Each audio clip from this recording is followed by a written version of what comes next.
누군가의 빈자리를 채우는 말들. 처음에는 몰랐습니다. 그 사람은 회의가 끝나고 커피를 내리러 가면 꼭 누군가의 빈자리를 찾았습니다. 그리고 그 자리에 말을 채웠죠. 아까 그분 표정 봤어? 진짜. 이런 문장으로 시작해서 그러니까 너도 조심해 하는 식으로 끝을 맺었습니다. 그 말들은 마치 친절처럼 들렸고 저는 그 친절에 잠깐 기대기도 했습니다. 그게 함정인 줄도 모르고요.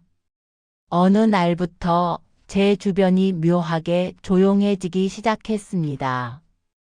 제가 말을 하면 대답이 늦어지고 점심 약속은 흐지부지 되었습니다. 누구 하나 대놓고 싫어하는 사람은 없었지만 모두들 저를 모르는 척했습니다. 그제야 저는 알게 됐습니다. 뒷담화는 단순히 사람을 욕하는 행위가 아니라 관계의 통로를 막는 기술이라는 것을요. 그날 저는 화장실 칸에서 손을 꽉 쥐었습니다. 억울함이 먼저 밀려왔고 그 다음은 수치심이었습니다. 내가 뭘 잘못했지? 이 질문이 자꾸만 제 편을 떠나갔습니다. 제가 한 첫 번째 선택은 반응을 줄이는 것이었습니다. 그 사람이 누군가를 화제에 올릴 때 저는 더 이상 대화의 연료가 되어주지 않았습니다. 아, 그렇구나. 그건 잘 모르겠네. 업무 관련이면 메일로 남겨두자. 온라인에서도 오프라인에서도 짧고 건조하게 말의 온도를 내렸습니다. 그러자 놀랍게도 그 사람은 제 앞에서 오래 떠들지 못했습니다. 뒷담화는 상대의 호응이 있어야 잘한다는 것을 몸으로 배웠습니다. 그리고 두 번째 선택은 기록이었습니다. 그 사람이 내가 그랬다며? 식의 말을 퍼뜨린 날부터 저는 날짜, 장소, 누가 있었는지 그리고 원문에 가까운 표현을 메모했습니다. 저를 지키는 것은 감정이 아니라 재현 가능한 사실이었습니다. 마지막으로 딱 한 번만 그 사람의 무대가 아닌 곳에서 선을 그었습니다. 제 이야기가 사실이 아닌 형태로 돌면 저는 바로 당사자에게 확인할 거예요. 이건 협박이 아니라 규칙 공지였습니다. 그 뒤로 저는 편해졌다기보다 덜 흔들렸습니다. 완치가 아니라 통증 관리처럼 말입니다. 없던 일을 만들고 없는 말을 사실처럼. 제가 겪은 일은 좀 더 노골적이었습니다. 저는 한 적 없는 일을 했다고 소문이 났습니다. 말도 안 되는 이야기인데 이상하게 사람들은 침묵했습니다. 침묵은 중립이 아니었습니다. 침묵은 소문 편이었습니다. 그때 저를 살린 건 누군가가 댓글에 남긴 한 줄 같은 조언이었습니다. 대놓고 가서 물어봐라. 누가 그렇게 말했는지. 저는 따지러 가지 않았습니다. 확인하러 갔습니다. 당신이 이렇게 말했다고 하던데 사실인지 확인하려고 합니다. 목소리는 낮추고 문장은 단정하게 말했습니다. 감정을 식지 않으니 상대는 갑자기 사라질 구멍이 없어졌습니다.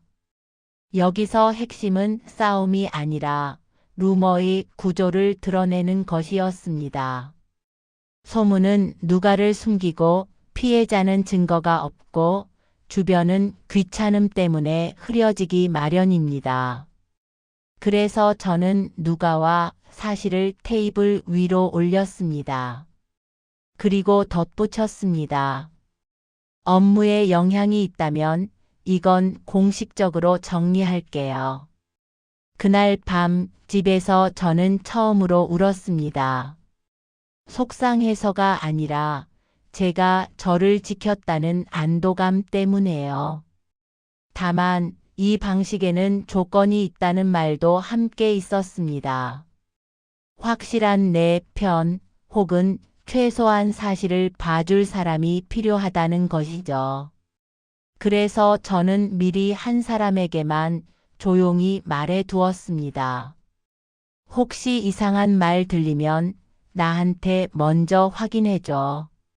그 한 사람이 제 안전망이 되어 주었습니다. 완벽한 이미지가 만든 그림자. 그 사람은 실무는 약했지만 윗사람 앞에서는 야근도 밤샘도 충성심도 완벽했습니다. 그리고 팀원들에게는 은근히 말했습니다. 누구는 일 못해. 근데 내가 말해주는 거야.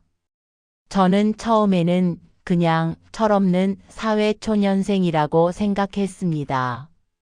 그런데 어느 날 알게 됐습니다. 제 자리에 제가 없을 때 제 이름이 가볍게 소비된다는 것을요. 누군가 저랑 거리를 두기 시작한 것도 그때야 이해됐습니다. 이 장의 결말은 조금 씁쓸합니다. 저는 결국 회사를 나왔습니다. 하지만 도망이 아니라 회복을 위한 이동이었습니다. 나가기 전에 제가 한 것은 두 가지였습니다. 첫째, 저의 평판을 스스로 관리했습니다. 큰 변명은 하지 않았습니다. 다만 상사나 협업자에게는 업무 진행을 더 투명하게 했습니다. 진행 상황을 메일이나 메신저로 남기고 결정 사항을 회의록으로 공유하며 누가 무엇을 했는지가 문서에 자연스럽게 드러나게 했습니다. 둘째, 믿을 만한 사람에게만 사실을 말했습니다. 제 감정의 폭발로 맞불 뒷담화를 하면 게임이 그 사람의 룰로 바뀌기 때문입니다. 그래서 한 사람에게만 짧게 사실만 말했습니다. 저 사람이 사실 아닌 걸 사실처럼 말하는 걸 두 번 봤다. 그 뒤에 감정은 이상했습니다. 억울함도 남았지만 더 크게는 제가 더 이상 그 사람의 세계관에 살지 않는다는 해방감이 찾아왔습니다. 어떤 직장은 그 한 사람을 고치기 전에 그 문화를 벗어나는 것이 치료일 때가 있습니다. 나를 예민한 사람으로 만들려는 기술. 가장 괴로운 유형은 상대가 저를 건드리고도 장난인데? 로 빠져나가면서 주변 사람들에게는 제가 예민해 라는 라벨을 붙이는 경우입니다. 혼자 있을 때는 저를 찌르고 사람들 앞에서는 친절합니다. 그래서 제가 문제 제기를 하면 세상은 제게 묻습니다.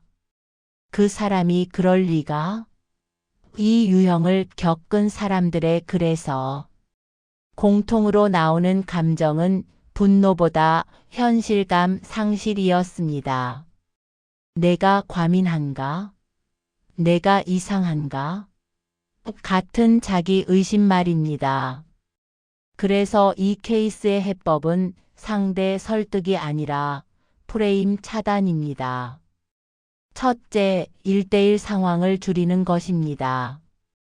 가능하면 회의나 공식 채널로만 소통합니다. 둘째, 말 대신 문서를 활용하는 것입니다. 요청, 합의, 결정은 글로 남깁니다. 셋째, 반응을 표준화하는 것입니다. 그 말은 불편하다. 업무로 이야기하자. 같은 짧은 문장을 반복합니다. 넷째, 제3자 동석을 활용합니다. 가벼운 일이라도 같이 이야기하자 한마디로도 효과가 큽니다. 이건 멋진 복수가 아니라 제 정신을 지키는 안전수칙입니다.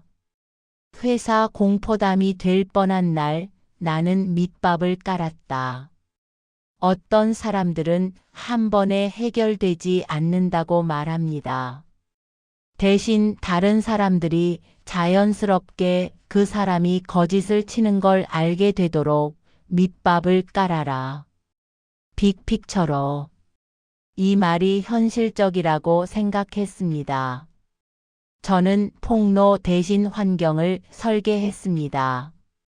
업무 단위마다 담당자, 기한, 결과물을 공유하고 회의에서 누가 무엇을 말했는지 간단히 정리해서 보냈습니다.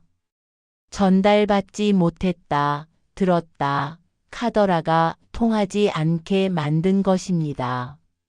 시간이 걸렸지만 효과는 있었습니다.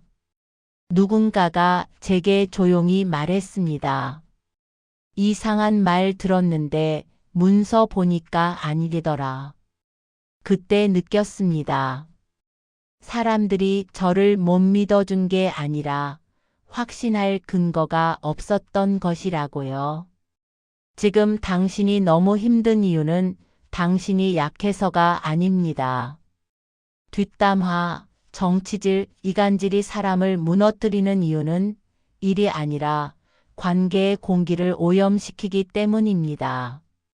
매일 출근해서 내가 안전한가? 를 확인해야 하는 곳은 몸보다 마음이 먼저 지칩니다.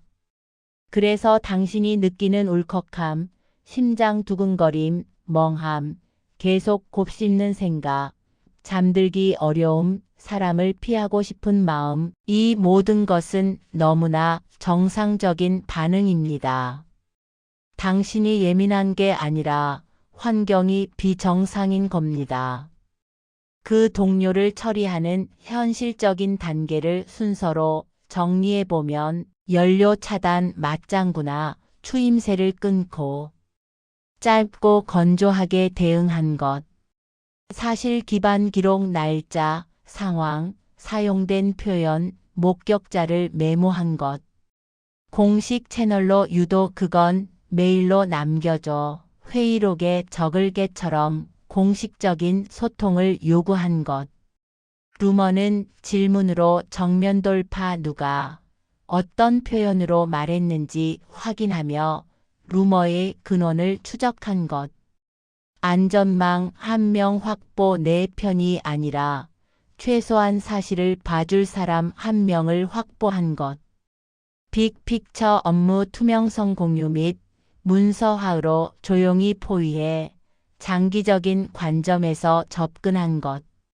문화 판단 개인의 문제가 아니라 조직 문화의 문제라면 이동, 팀 변경 또는 이직도 중요한 치료의 한 방법이다. 이 모든 이야기가 힘든 시간을 보내는 여러분에게 작은 공감과 위로가 되었으면 좋겠습니다. 혼자 힘들어하지 마세요. 당신은 혼자가 아닙니다.